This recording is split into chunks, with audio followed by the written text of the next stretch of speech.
What's going on there, YouTube, and welcome back to another comic book video. This is the channel where we sit down and cover different comic book stories from different comic book companies. Today, we are going to jump back over to DC Comics, and we are going to continue our coverage over the New 52 Superboy and the New 52 Teen Titans series. The reason why is because if you wanted a full understanding of Superboy or a full understanding of Teen Titans in the New 52 era, you had to jump back and forth between both titles to get that full understanding of all characters. But either way though, today we're going to cover Superboy number 10 and Teen Titans number 10 as well. This is a two-part story where our heroes have now arrived on a mysterious island after dealing with the Colling event. So with that being said, if you do enjoy today's comic book video, please hit that like button down below and subscribe. Also, hit that bell because it will tell you when I upload more videos on my channel. But either way, I do hope you enjoy today's comic book video. Now, to begin today's video, we actually pick up with Superboy number 10. Now, with this issue, we are only going to focus on Wondergirl and Superboy. And the reason why is because in the last few videos, DC actually threw out hints that these two characters could possibly get together down the road. And it makes sense because before the New 52, the pre-New 52 era, these two characters actually got together. They were a couple for a hot second. And so when DC launched the New 52, their game plan was to do the same thing all over again. Get Wondergirl and Superboy back together in their new universe. Now, once our two characters actually wake up and realize that they're trapped on some kind of mysterious island, their first goal is to find the rest of the Teen Titans, which makes sense. But here's the thing though, Wondergirl doesn't trust Superboy because you have to remember when he was first created in the New 52 era, his first goal was to hunt down the Teen Titans. That was his first goal. But in the middle of the Colling event, he actually joined the Teen Titans. But here's the thing, Wondergirl still doesn't trust him. And so even though she needs his help to find the rest of the Teen Titans, she does not trust him. Now, you actually have the two of them use all of their abilities as a way to find some kind of clues on where are the rest of the Teen Titans. Except the problem is, none of their powers are able to help them locate the Teen Titans. And so it seems that these two characters could be trapped on this island on their own. Now, while you have the two characters still trying to use their powers as a way to locate the rest of the Teen Titans, but at the same time, while the two characters are arguing with one another, that is the moment where you actually have a random T-Rex appear and tries to chew down on Superboy. Now, with that being said, this gives us some more questions. What is going on with this island? Why are there dinosaurs on this island? But either way, you have the two heroes work together to fight against this dinosaur. But I like this because this is actually DC saying that, look, these two characters do not have a choice right now. They have to work together if they want to live. Because yes, these two characters might like each other, but at the same time, they don't trust each other. But either way though, you have the two heroes work together to actually stop the T-Rex and get rid of him. Now the next section is actually very important because you have the two characters wanting to learn about each other, starting with Wondergirl, because she wants to know what is his name? What is Superboy's real name? And he says he never got a name because everybody called him Superboy, and that is it. And so he says, well, there was Supergirl, and she called me Connell. Now remember, in the New 52 era, Connell is not a good name. It actually means abomination. And so he's kind of like, I guess that is my name. if it has to be. But then you have him ask Wondergirl a question. And the question he asked her is about her armor. Remember, in the Coling event, a character known as Omen was able to bring people's worst fears and their darkest secrets. And so when she did that to Wondergirl, we learned that Wondergirl is not even a meta-human.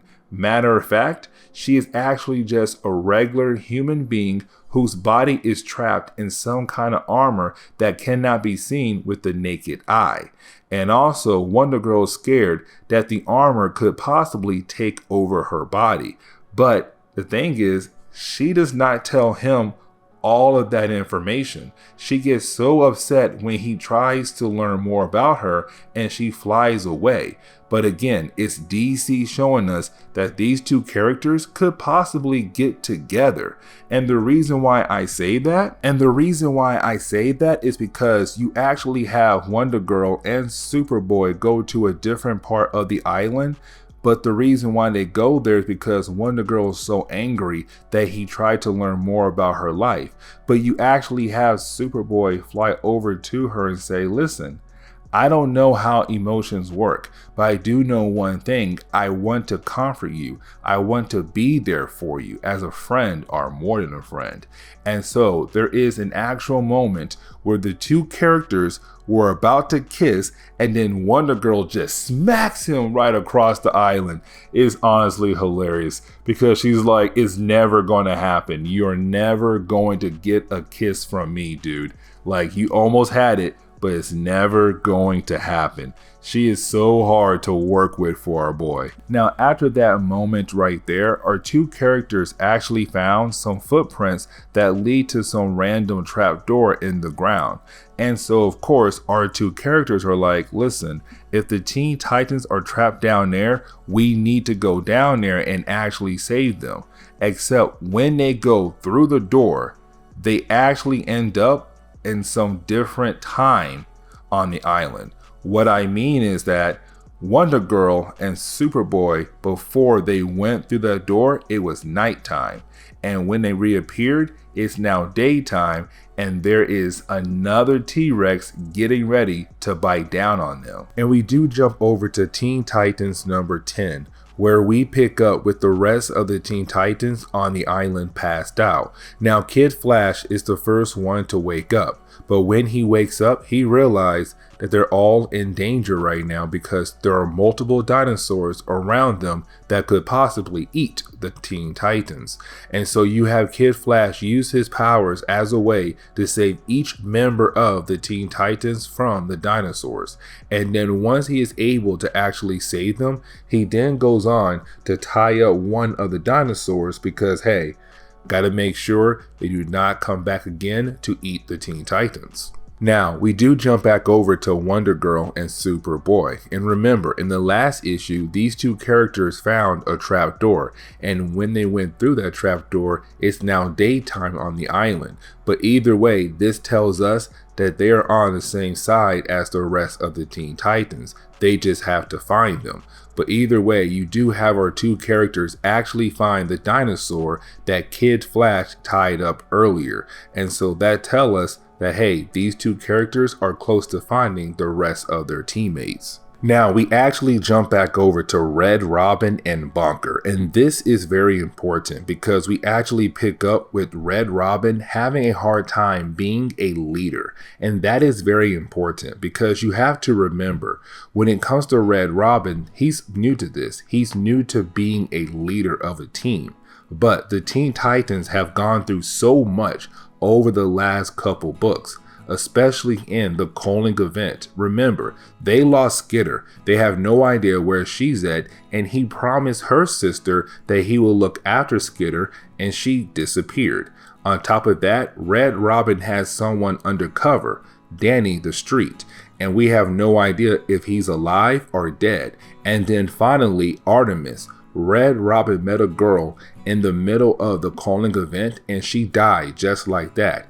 And the reason why he formed the Teen Titans was to save all teenagers who could be possible metahumans across the world. And seeing her die was kind of like, oh my gosh, I failed. I couldn't save her. And my goal was to save her and the rest of the teenage metahumans that got captured. And so with that, Red Robin's like, the Teen Titans is a failure. I'm a failure. I'm having a hard time. But of course, you do have Bonker being kind of like that big brother or the support character that tells Red Robin, dude, what we did, we still won. We slowed down Harvest. We still saved some metahumans. We did not fail. We actually did a great job. Yes, there were some losses, but that always comes with being a hero. You win some, you lose some. But either way, out of nowhere, you actually have Wondergirl and Superboy appear because these two characters have been looking for the rest of the Teen Titans and they finally found them. And so the Teen Titans minus Skitter are all back together again for the first time in like one book. And so when we jump over to the next page, we actually see the Teen Titans just having a fun time and relaxing. Now for Superboy and Wondergirl, they're wondering if they should tell the rest of the Teen Titans what they noticed about the island. Because remember, originally it seemed like these two characters were the only survivors. They found a trap door and then they found the rest of the Teen Titans, but it's kind of like, what is going on with this island? On top of that, you actually have Red Robin telling Bonker that the Teen Titans are finally over. Like, it's done. This whole mission is over. I'm done being a Teen Titan. Now we actually jump over to Kid Flash and Solus. Now the reason why is because these two characters are the two characters we actually do not know much about. And that is very true. For Solus, the only thing we know is that she does have some kind of past with Harvest because he captured her before she joined the Teen Titans, but that is really it. But when it comes to Kid Flash, the only thing we have is some clues that say Kid Flash is from the future. But apparently anytime someone else from the future realizes who Kid Flash is, they begin to hate him and especially want to kill him. And the question is, what did Kid Flash do in the future to make other people from the future actually hate him? And so we still have no idea. And matter of fact, he does bring that up to Solus. He says, listen, that one member of the Legion Lost group actually hated me. I don't know why, but he hated me so much when he realized who I was. But of course, you don't have the book explore that idea. Instead, you actually have Solus and Kid Flash begin to make out. So now these two are a couple finally. Now we actually jump back over to Red Robin, Bonker, and Superboy. And remember that Red Robin wants to disband the Teen Titans. And the only reason why is because everything I said earlier about how they lost so much, which is Skitter, Artemis, and Danny the Street. But either way though, you have Superboy walk over to talk to Red Robin. And really, this is a big moment for these two characters because it's Superboy realizing that the Teen Titans is a good group. It's a group that he should be with, especially because they saved his life. After he almost killed them, they came back and saved his life. And so it's him realizing that, hey, you know, I'm not a weapon, I'm an actual person, and I should join the Teen Titans. And so you have Red Robin and Superboy shake hands and saying, hey, we're now friends. And so we actually jump back over to Bonker. And remember, Bonker is just chilling in the lake because the Teen Titans finally have some downtime after dealing with so much. But here's the problem. This island is still a mystery. We have no idea what is going on with this island because it does have some strange animals. But you actually do have a random dinosaur about to eat Bonker. At the very last minute, he's able to save his life. But when he does that, he realized that there are some bricks in the water that did not belong to him. And so that tells him these blocks belong to Danny the Street. Now, this is where I explain who Danny the Street is. So Danny the Street is actually a sentient being. He's just a street that is alive. But here's the big thing about Danny the Street. He was an undercover agent for Red Robin to gather information about Nowhere. Now, the last time we actually saw him was back in Superboy number 8, I want to say, and also Teen Titans number 8. But either way, though, he is a very powerful being because he is able to bring in his street anywhere he wants to because he can warp reality. At the same time, he can create life. If he makes life on his street and they actually leave his street, that life is something he made. So he's able to create life. At the same time, he can time travel and also teleport wherever he wants to teleport. Now, at this moment right here, it seems like he is badly injured. And to our Teen Titans, he could possibly die. But you have Danny say he wants to use his powers one last time to take the Teen Titans back home. They know if he does that, he'll die. And so he's kind of like, listen, I don't have a choice here. You guys are trapped here. Y'all can't stay here. Let me do this for you. And so he does take them back home. But it seems like Danny had died. Now, I am going to tell you the truth. He did not die here. He actually pops back up in the Doom Patrol comics.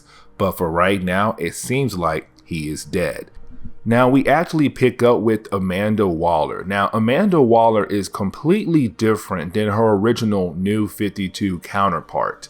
But with that being said, she is somebody who goes around and actually capture metahumans and send them to their death. Except right now, we see her looking over a dead body. Now, this dead body could have a connection to one of the Teen Titans. We have no idea. But either way, with her seeing this dead body, she is now going to hunt down the Teen Titans. And this is where we are going to end today's comic book video. So please hit the like button down below and subscribe. Also, if you have any suggestions on books I should read, well, please let me know in the comments below, because you never know, your suggestion could be a future video down the road. But I do hope you enjoy today's comic book video.